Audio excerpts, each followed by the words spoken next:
What would you do if you were sitting alone at home, just like any other day, and suddenly something didn't feel right? You feel a tightness in your chest. Not sharp, not painful at first, just strange. Your left arm starts to feel heavy, maybe a little tingly. You tell yourself it's probably nothing. Maybe it's just indigestion.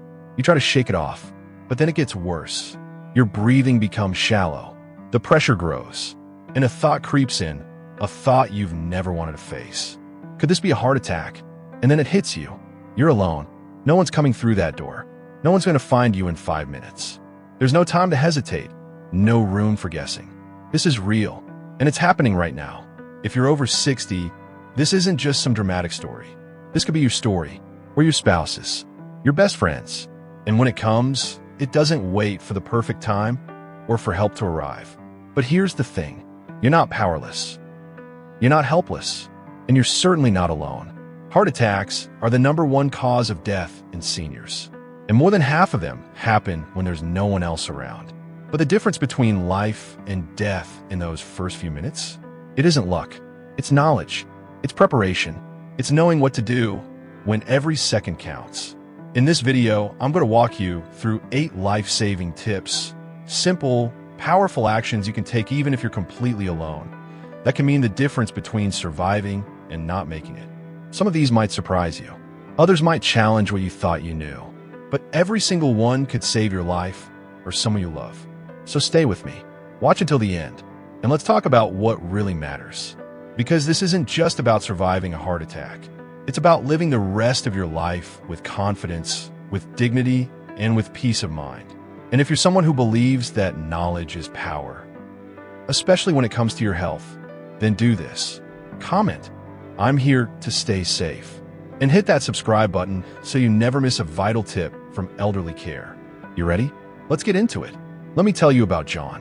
John was 67, strong, retired, still sharp, a proud grandfather. One evening after dinner, he started feeling off. There was this dull pressure in his chest.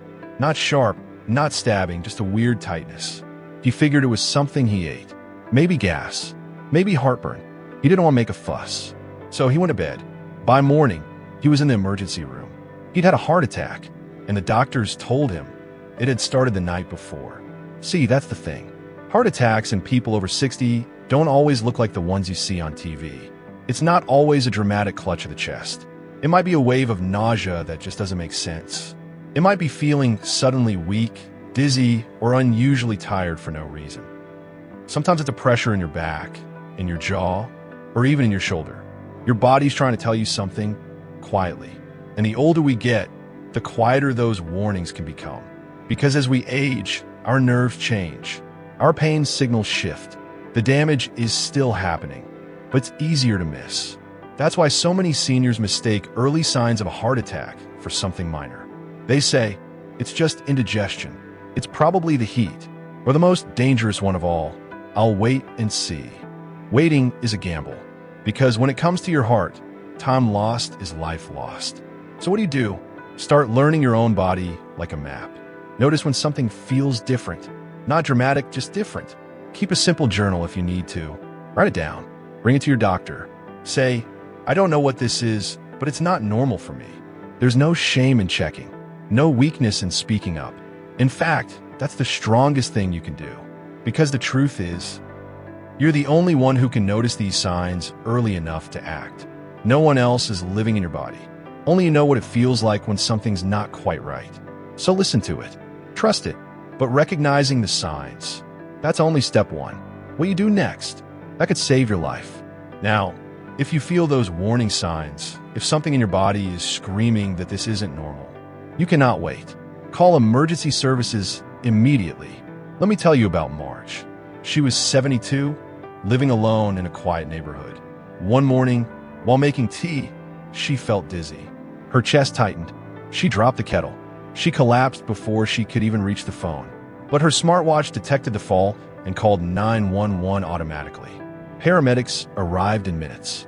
They said if they'd gotten there even 5 minutes later, she might not have made it. That's how fast it moves. See, there's a simple truth doctors say all the time. Time is muscle.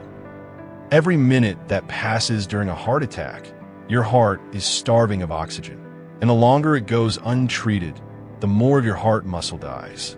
It's not just about survival. It's about how much of your body you'll get back, how much function, how much independence. That's why calling right away is your greatest act of strength. And yet, too many seniors try to wait out. They think, maybe it'll pass. Or worse, they try to drive themselves. But here's what you need to hear and remember. You are not wasting anyone's time. You are not being dramatic. You are not being a burden. You are fighting for your life. And you have every right to do that. Now let's talk about your tools. You don't always have time or strength to find a phone. That's why you need to prepare. If you have a smartphone, set up voice commands. Call 911 should be one sentence away. Use a voice-activated assistant like Alexa or Siri. If you wear a smartwatch, make sure fall detection is turned on. If you don't have one, consider a medical alert system with an emergency button. You don't need to be a tech wizard. You just need something simple, something that works. Because in those moments, your window is small and your body may not let you move fast. Get help on the way. That's the priority. Everything else can wait. But once the call is made, you're not done yet. Because while help is coming, there's something else you must do. Once you've called for help, your next move could give your heart the edge it needs to hold on. That move? Chew an aspirin. Not swallow, chew. Let me tell you a quick story. Alice was 65, widowed, lived alone, but always prepared. Years ago, during a routine pharmacy visit, the pharmacist told her something she never forgot. If you ever think you're having a heart attack, chew an aspirin. Always carry one. So she did. One afternoon, she felt that familiar pressure in her chest. She remembered the tip. She reached for the aspirin in her wallet, bit into it, chewed through the bitterness, and washed it down with a sip of water. She called 911, and she lived to tell the story. That one decision bought her time. And here's why it works. Aspirin isn't just for headaches. It's a powerful blood thinner. When you chew it, not just swallow, it gets into your bloodstream faster. It helps slow or stop the clot that's blocking blood from reaching your heart. It keeps the damage from getting worse while you wait for medical care. But here's where many people get it wrong. They either don't take anything, or they swallow the aspirin whole, which delays how quickly it works. And it matters, because every minute your blood is thick and clotted, your heart is losing oxygen. So here's what you need to do.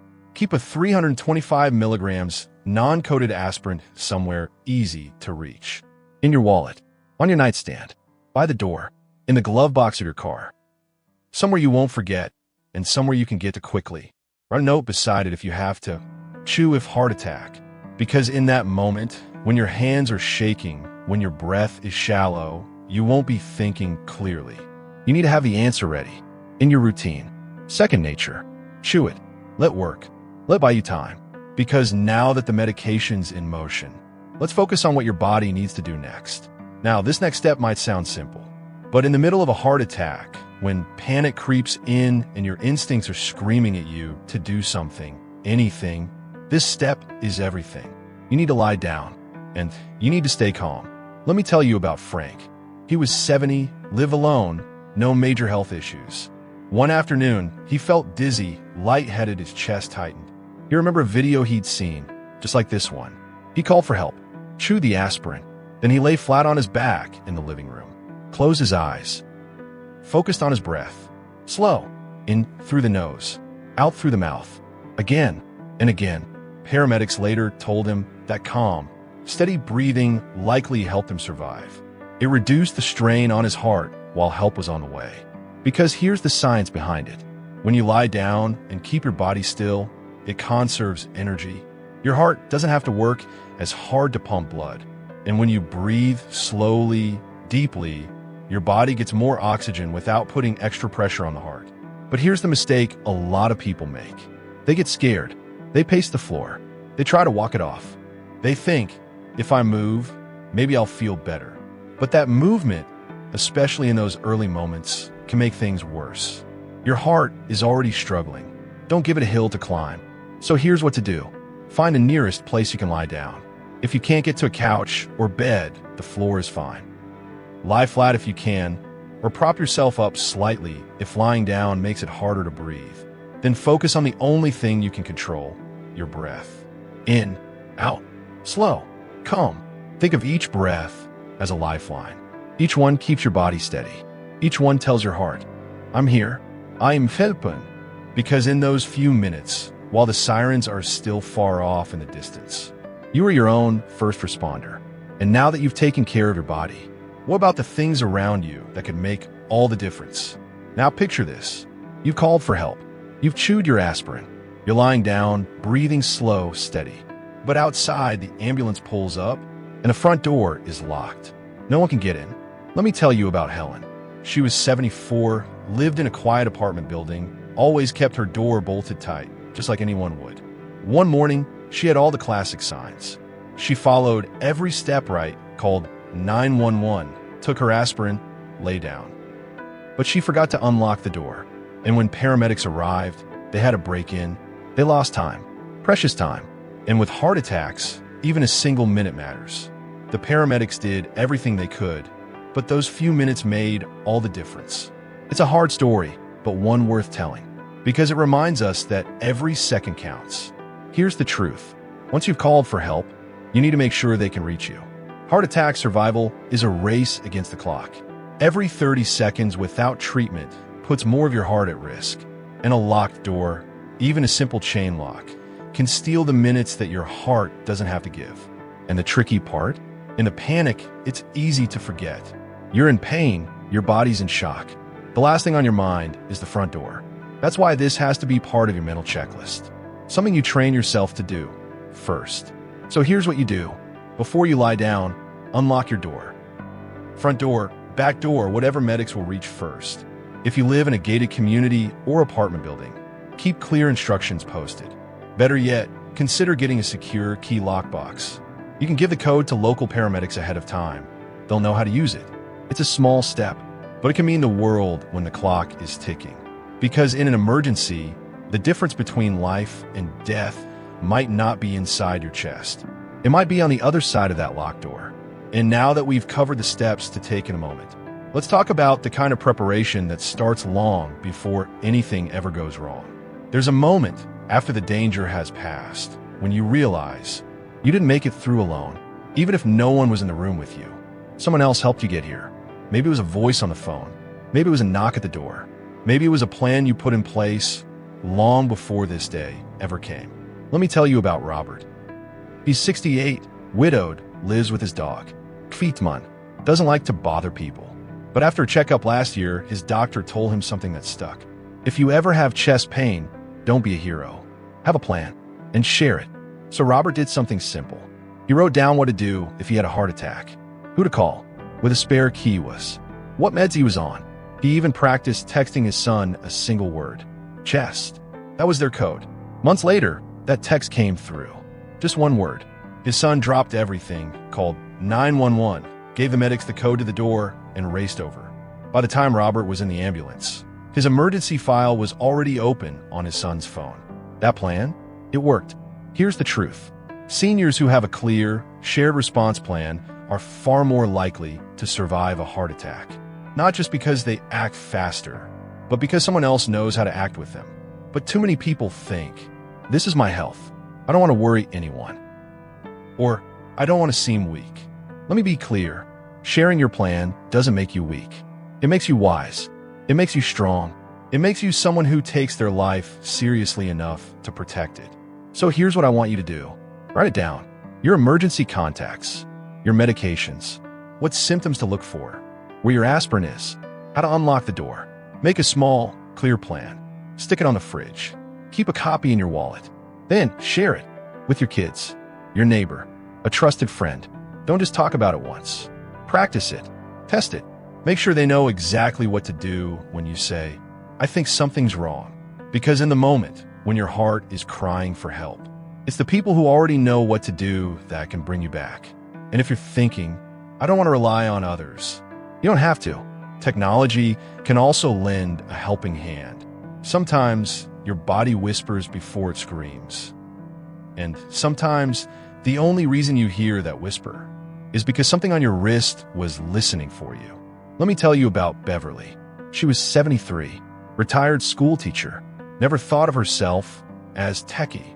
But after a mild stroke the year before, Her daughter gave her a heart monitor smartwatch. At first, she didn't like it, said it made her feel like a robot, but she wore it anyway, quietly, just in case. One morning, as she was folding laundry, the watch vibrated. It showed her heart rhythm was irregular, fast, shallow, skipping beats. She felt fine, maybe a little tired, but nothing dramatic. Still, she followed the alert, called her doctor. Turned out, she was minutes away from something far more serious. That little piece of technology, it may have saved her life before she even knew it was in danger. See, these devices, smartwatches, fall detectors, smart rings, they aren't just for young folks counting steps or checking emails. They're for you. They're for seniors who want an extra set of eyes, an invisible hand holding yours just in case. Because many of them now do more than track steps. They monitor your heart rate, blood oxygen, even patterns in your movement. Some can tell when you've fallen. Some can detect when your heart's rhythm changes. And the best part? Many can automatically alert emergency contacts or even 911 without you lifting a finger. Now, I know what you might be thinking. I'm not a gadget person. I don't want another thing to charge. I hear you, but think of it like this. It's not about the tech. It's about what it does for you. It's not about looking at graphs or checking your stats. It's about knowing that even if you're alone, you're not really alone. So when choosing a device, look for one that focuses on health and safety. Not flash, not features you'll never use. Just something that works, that alerts your family or emergency services if something's wrong. You deserve that kind of backup. You deserve that kind of care. Because sometimes survival isn't just about reacting in the moment. It's about being warned before the moment even begins. And finally, perhaps the most underrated advice of all. Let me tell you about Tom. Tom's 69. He used to be the kind of guy who'd say, "Oh, what's the point now? I'm already old. Damage is done." Then one day, his doctor gave it to him straight. "Tom," he said, "if your heart attack happens, and let's be honest, it might, what shape your heart is in when it hits, that's going to decide whether you survive it." That hit Tom hard, but it didn't scare him. It motivated him. So he made one tiny promise to himself. 15 minutes, every morning, just a walk. Nothing fancy. No gym, no estopach. Just his sneakers, a soft breeze, and a sidewalk. And something happened. Not right away, not overnight. But within a few weeks, he was breathing easier, sleeping better, thinking more clearly. He felt stronger, not just in his legs or his lungs, in his heart. And here's what science tells us. A heart that's trained, even gently, handles stress better. It builds what doctors call cardiac reserve, which means when something goes wrong, like a heart attack, it has more power to fight through it. Think of it like this. If your heart's a muscle, then every small effort you make is a deposit in your strength bank. But here's the part most people get wrong. They think it's too late. Too late to change. Too late to matter. That couldn't be further from the truth. Because even a little change, walking instead of sitting, drinking more water, breathing deeply for 5 minutes a day, starts to heal the very thing you're worried about. And it's not just physical. Stress, loneliness, and poor sleep all strain the heart too. So building heart resilience also means cutting back on what drains you. Say no to the things that exhaust you. Say yes to things that bring you joy. Call someone you love. Eat something green. Stretch your arms. Stand in the sun. These aren't luxuries. They're survival tools. They're how you build the kind of heart that doesn't just survive a heart attack, but comes back stronger. Because every step you take today, no matter how small, is a step that moves you further from fear and closer to life. Even small changes today can mean survival tomorrow. I know this hasn't been the easiest conversation. Heart attacks, emergency plans, being alone. These aren't the things we like to think about, especially not in the quiet moments of life. But let me ask you something. Is it better to ignore the fire alarm or to know exactly where the exit is, just in case? Thinking about heart attacks is uncomfortable, yes, but pretending it won't happen, that's far more dangerous.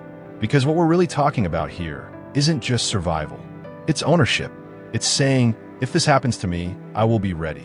Not afraid, not frozen. Ready. This isn't about living in fear. It's about living with power. The power to protect yourself. The power to make decisions that matter. The power to live longer, not just by chance, but by choice. And most importantly, the power to choose how you age, with grace, with clarity, with confidence. And the beautiful thing is, you don't have to overhaul your life to gain that power. You don't need 1,000 steps, just one. Take 5 minutes today. Build your plan. Tell a loved one where the aspirin is. Check the batteries in your medical alert device. Add a sticky note on your door with the code for paramedics. Small things, quiet things, but powerful. Because in the end, it's not about controlling the future. It's about preparing for it so you can live fully today. And here's the part one want you to remember most. You're not doing this alone. You are part of something bigger. A growing community of people who are choosing to face the hard truths so they can live softer, safer lives. You're choosing wisdom. You're choosing strength. You're choosing to age with purpose. And that's something to be proud of. So, let's take a breath together. We've covered a lot. Not just facts, but real, life-saving steps. Not just what to know, but what to do. We talked about the silent signs, those small whispers your body gives before the storm. We talked about calling for help right away, because waiting is a risk you just don't have to take. We talked about chewing aspirin, lying down, unlocking the door. Simple things, but powerful. We talked about planning with your family, letting others in. We talked about the quiet strength of wearable tech. And we ended with maybe the most important truth of all, that your heart can be made stronger day by the way you live. These 8 tips, they're not just a checklist. They're your defense, your shield, your way of saying, I choose to keep going. And now I want to hear your voice. Have you, or someone you know, ever faced a health emergency alone? What happened? What did you learn? Share your story in the comments. Because the truth is, what you've been through could help someone else survive. You never know who might read your words at just the right moment. And if you found even one tip helpful today, one idea that stuck with you, then I'd invite you to subscribe to Elderly Care. This is a space where we honor aging, where we share wisdom, where we protect each other. We're not here to scare. We're here to prepare together. So thank you. Truly, thank you for spending this time with me, for choosing to care for yourself, for standing in your strength, for making space for what matters. Stay prepared, stay kind to yourself, and I'll see you in the next video.